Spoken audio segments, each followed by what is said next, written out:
আল ওয়াবিলুস সাইয়্যিব নামক কিতাবে আল্লামা ইবনে কাইয়িম রাহিমাহুল্লাহ বলেছেন, সালাত পড়তে গিয়ে, নামাজ পড়তে গিয়ে মানুষ 5টা শ্রেণীতে বিভক্ত হয়।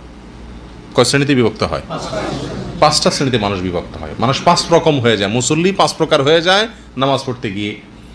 তার ভিতরে প্রথম প্রকার মুসল্লি হলেন মুআকাব। নামাজের বিনিময়ে সওয়াব পাওয়া তো দূরের কথা, তারা উল্টা বরং শাস্তির উপযুক্ত হয়, বর্ছনার উপযুক্ত হয়, আল্লাহ মাফ করুন। দ্বিতীয় প্রকার মুসল্লি হলেন মুহাসাব, যে নামাজ পড়ার পরে এই নামাজের পরে আল্লাহ তাকে জবাবদিহিতার মুখোমুখি করেন। আল্লাহর কাছে জবাবদিহি করতে হয়, কি নামাজ নিয়ে আসলা তুমি, কি নামাজ পড়লা, এই সমস্যা কেন নামাজে, জবাবদিহিতার মুখোমুখি হতে হয়। 3 নম্বর মুসল্লি হলো মুকাফফার আনহু, যে মুসল্লির নামাজের বিনিময়ে আল্লাহ সুবহানাহু ওয়া তাআলা তার গুনাহ খাতা মাফ করে দেন, ভুল ত্রুটি মাফ করে দেন, আল্লাহ তাআলা নামাজের বিনিময়ে ক্ষমা করেন। 4 নম্বর হলো মুসাব, যে ব্যক্তি নামাজের বিনিময়ে আল্লাহ সুবহানাহু ওয়া তাআলার কাছ থেকে সওয়াব অর্জন করে, সওয়াব পায়, আল্লাহ তাআলা তাকে নামাজের বিনিময়ে সওয়াব দেন, বিনিময় দেন, অতিরিক্ত পুরস্কার দেন। 5 নম্বর হলো মুকাররাব, নামাজের বিনিময়ে যে ব্যক্তি আল্লাহ সুবহানাহু ওয়া তাআলার নৈকট্য অর্জন করতে পারে, আল্লাহ সুবহানাহু ওয়া তাআলার নৈকট্য লাভ করা, আল্লাহ খুব কাছাকাছি যাওয়ার, আল্লাহর খুব সন্তুষ্টি অর্জন করার, আল্লাহর খুব প্রিয় পাত্র হওয়ার সুযোগ পায় নামাজের মাধ্যমে। এই মোট কয় প্রকার হলো? 5 প্রকার। কোরআন এবং সুন্নাহকে অ্যানালাইসিস করে তিনি এই 5টা শ্রেণী বের করেছেন। 1 নম্বরের মুসল্লি যে মুআকাব, যে ব্যক্তি সালাতের কারণে পুরস্কার পাওয়া তো দূরের কথা, সওয়াব পাওয়া তো দূরের কথা, উল্টা বরং আল্লাহর কাছে সাজার উপযুক্ত হয়ে যায়, আল্লাহ মাফ করুন।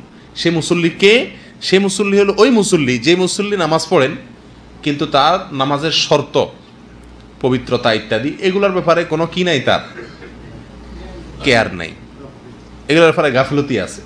নামাজের যে রোকন আছে, ফরজ আছে, ওয়াজিব আছে, এগুলোকে সে যথা নিয়মে পালন করেন। রুকুতে উঠে সোজা না হয়ে দৌড় দিল সেজদায়, সেজদাতে উঠে না সোজা না বসেই আবার দৌড় দিল, আবার সেজদায়। তো এভাবে তাড়াহুড়া করে নামাজ পড়লো, রোকনে ত্রুটি থাকলো, ওয়াজিবের ত্রুটি থাকলো, শর্তে ত্রুটি থাকলো, এরকম যদি সলাৎ পড়ে তাহলে সেই সলাৎ এর কারণে সে ব্যক্তি আল্লাহর ভৎসনা, আল্লাহর পক্ষ থেকে শাস্তির বরং মুখোমুখি হবে, এবং এই মর্মে বহু হাদিস বর্ণিত আছে। আপনারা কেউ বলতে পারেন তাহলে তো আর নামাজ পড়ার চাইতে যারা নামাজ পড়ে না তাহলে তারা আরো ভালো আছে নাকি? নামাজ পড়েও যখন সাজা পাবে তাহলে না পড়া ভালো না? ব্যাপারটা কি এরকম না? নামাজ পড়ে যদি সাজার উপযুক্ত হয় সেই সাজা, আর নামাজ না পড়ে যে সাজার উপযুক্ত হবে, দুইটা কি এক? একজন একটা নির্দেশ করছেন, আপনি সেই নির্দেশটা পালন করছে কিন্তু সঠিকভাবে পালন করে নাই, সে বকা শুনবে। আর আরেকজনের কাজটা, নির্দেশটা পালনই করে নাই, সেও বকা শুনবে। 1 নাম্বার 2 মুহাসাব, যে ব্যক্তির সলাতের কারণে আল্লাহর কাছে জবাবদিহিতার মুখোমুখি হইতে হবে। সে কে? সে হলো ওই ব্যক্তি যে ব্যক্তি নামাজ পড়ছে, নামাজের শর্তগুলা মোটামুটি ঠিকভাবে পালন করছে, নামাজ পড়তে গিয়ে ফরজ এবং ওয়াজিবগুলাও মোটামুটি ঠিকভাবে পালন করছে, কিন্তু নামাজের শুরু থেকে শেষ পর্যন্ত কি পড়ছে আর কি করছে সে কিছুই জানে না। সে শুধু শুরু করছে আর শেষ করছে এর দূর জানে, মাঝখানে সে অন্য কোনো জগতে বিচরণ করছে, কোনো খোঁজ খবর নেই, কি পড়ছে কি না পড়ছে, কয় রাকাত পড়ছে না পড়ছে, কোনো হুঁশদিশ নেই। আল্লাহ মাফ করুন, এই কিসিমের মুসল্লির পরিমাণ সবচাইতে বেশি। এই মুহাসাব, এই শ্রেণীর মুসল্লিরা আল্লাহর কাছে জবাবদিহি করতে হবে। এই শ্রেণীর মুসল্লিরা নামাজ থেকে তাড়াতাড়ি করে শেষ করে বাঁচতে পারলেই কেমন যেন সে নিষ্কৃতি পায়, রেহাই পায়, তার কোনো কাজের তাড়া আছে, সেই তাড়নায় সে তাড়িত হয়। এরকম মুসল্লি যদি হয় তাহলে সে ব্যক্তি সে মুহাসিব, তার রোকন ঠিক আছে, ওয়াজিব ঠিক আছে, শর্ত ঠিক আছে, কিন্তু কি ঠিক নাই? নামাজের ভেতরে তার মনোযোগের নেই, কিছু জানে না সে কি পড়ছে না পড়ছে। আল্লাহ মাফ করুন। এরকম সালাতের পরিমাণ আমাদের বেশি কিনা? আল্লাহ তাআলা আমাদেরকে হেফাজত করুন।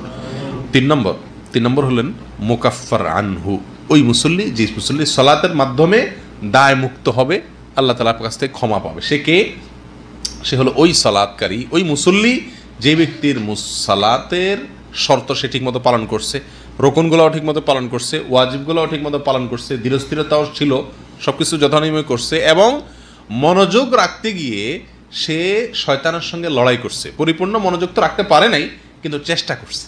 মন অন্যদিক চলে গেছে, হঠাৎ করে তার মনে হলো না, আমার তো এই টাইমে এই কথা চিন্তা করার কথা না, আমি তো আল্লাহর সামনে দাঁড়িয়ে আছি। সঙ্গে সঙ্গে সে মনটাকে ফেরত নিয়ে আসছে, ফিরিয়ে নিয়ে আসছে, নিজেকে ভৎসনা করছে যে আমার তো এটা ঠিক হয় না।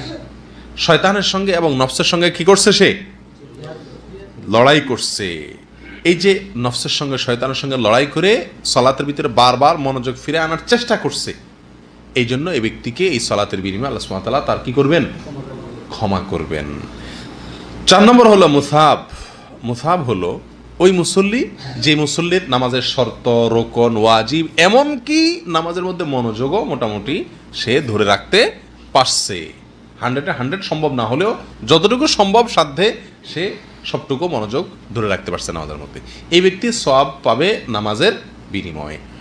5 নম্বর মুকাররাব, আল্লাহর কাছে যে ব্যক্তি নামাজের মাধ্যমে আল্লাহর খুব কাছাকাছি যেতে পারবে, আল্লাহর খুব নৈকট্য অর্জন করতে পারবে, সেই ব্যক্তিকে সে বিভক্ত হলো ওই ব্যক্তি যে ব্যক্তি এই সালাতের শর্ত, রোকন, ওয়াজিব, মনোযোগ, খুশু সব ঠিক মতো করছে, পাশাপাশি এই মন নিয়ে সালাত আদায় করতে পারছে যে আল্লাহ সুবহানাহু ওয়া তাআলার সামনে দাঁড়িয়ে তিনি সালাত আদায় করছেন, এই কথার ইস্তেহজার করতে পারছে।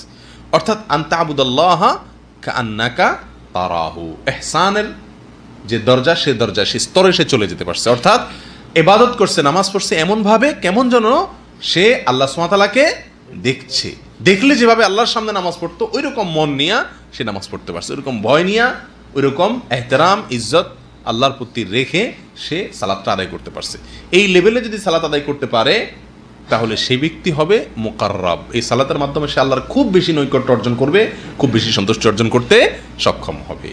এই 4 নম্বর এবং 5 নম্বর শ্রেণীর ভিতরে পার্থক্য হলো 4 নম্বর শ্রেণীর লোকজনের খুজু সবই ঠিক আছে, শুধুমাত্র ইহসানের স্তরে সে পৌঁছাতে পারে না। অর্থাৎ আল্লাহকে দেখে ইবাদত করলে যেরকম ইবাদত হতো সেই মানের ইবাদত করতে সে পারে নাই, কিন্তু 5 নম্বর মুসল্লি যে সে এটা পারছে।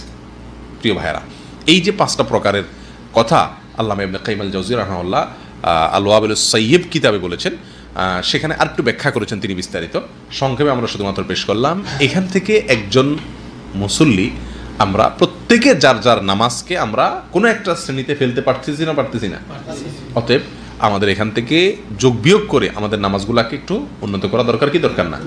5 নম্বর শ্রেণীর মুসল্লি আমরা কে কে হইতে পারছি এখানে বলেন দেখি? আল্লাহ মাফ করুন। অন্তত বছরে 2-4 বার হয়তো চেষ্টা হওয়া দরকার কিনা, চেষ্টাটা করা দরকার কিনা। আমরা এখন দেখি যে আমি কি মুআকাব না মুহাসাব না মুকাফফার আনহু নাকি মুসাব নাকি মুকাররাব, কোন কিসিমের মুসল্লি, এগুলো একটু যাচাই করা দরকার কি দরকার না? আল্লাহ তাআলা তৌফিক দান করুন।